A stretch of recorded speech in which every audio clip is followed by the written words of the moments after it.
ପ୍ରଭୁଙ୍କର ବାକ୍ୟ ରୋମିଓ 8:28 ଲେଖାଯାଏ, ଯେଉଁମାନେ ପରମେଶ୍ୱରଙ୍କୁ ପ୍ରେମ କରନ୍ତି ସେମାନଙ୍କର ସକଳ କାର୍ଯ୍ୟ ସେମାନଙ୍କ ପାଇଁ ଭଲ ପାଇଁ ହିଁ ହୋଇଥାଏ। ଆଉ ସେମାନଙ୍କୁ ଗୋଟେ ପରମେଶ୍ୱରଙ୍କ ଉତ୍ତମ ଯୋଜନା ନେଇକି ସେମାନଙ୍କୁ ଡକାଯାଇଅଛି।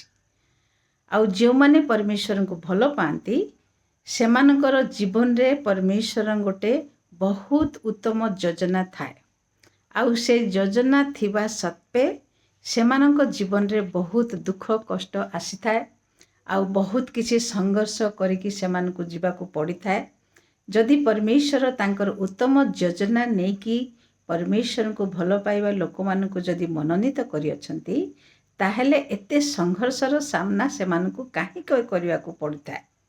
ତାର ଅର୍ଥ ହେଲା ପରମେଶ୍ୱର ତାଙ୍କୁ ପ୍ରେମ କରିବା ଲୋକମାନଙ୍କୁ ପ୍ରଭୁଙ୍କ ଠାରେ ମଜବୁତ ହେବା ପାଇଁ, ବଳବାନ ହେବା ପାଇଁ, ପରମେଶ୍ୱରଙ୍କ ଉପରେ ଭରସା ରଖିବା ପାଇଁ, ଆଉ ଯେଉଁ ଯନ୍ତ୍ରଣା ଦେଇକିରି ବର୍ତ୍ତମାନ ସେମାନେ ଗତି କରୁଛନ୍ତି ତାଠୁ ଉତ୍ତମ ଜିନିଷର ଅଧିକାରୀ ହେବା ପାଇଁ, ଉତ୍ତମ ଜିନିଷ ପାଇବା ପାଇଁ, ଆଉ ତାଙ୍କ ଫ୍ୟୁଚର ବହୁତ ମଙ୍ଗଳମୟ ହେବା ପାଇଁ ଏଇ ସବୁ ସମସ୍ୟାର ସାମ୍ନା କରିବା ପାଇଁ ପଡ଼ିଥାଏ।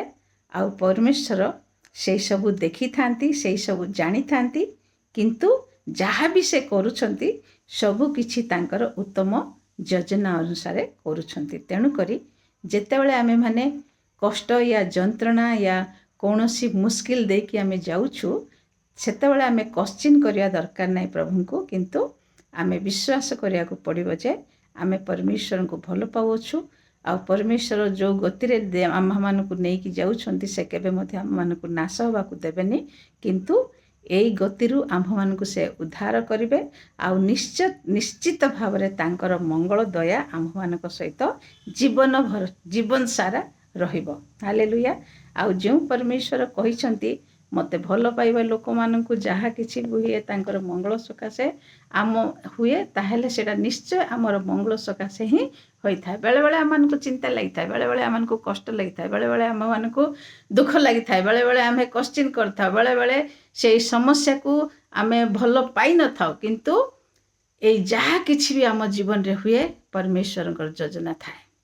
ଆଉ ପରେ ଯେତେବେଳେ ତାଙ୍କର ଉତ୍ତମ ଯୋଜନା ଆମ ଜୀବନରେ ପୂରଣ ହେବ, ସେତେବେଳେ ପ୍ରକୃତରେ ଆମେ ବୁଝିପାରୁ ଓ ପ୍ରଭୁ ଯାହା ବି କରନ୍ତି ପ୍ରାଣୀର ମଙ୍ଗଳ ସକାଶେ। ହାଲେଲୁୟା। ପ୍ରଭୁଙ୍କର ବାକ୍ୟ ପାଇଁ ଧନ୍ୟବାଦ ହଉ। ଆଉ ଆଜି ଯଦି ଆପଣ କୌଣସି ବି ଦୁଃଖ ୟା କଷ୍ଟ ୟା ପରିଶାନୀରେ ହେଇକି ଯାଉଛନ୍ତି, ଦୁଃଖ କରନ୍ତୁ ନାହିଁ, ଭରସା ରଖନ୍ତୁ। ଯେଉଁ ପରମେଶ୍ୱରଙ୍କୁ ଆପଣମାନେ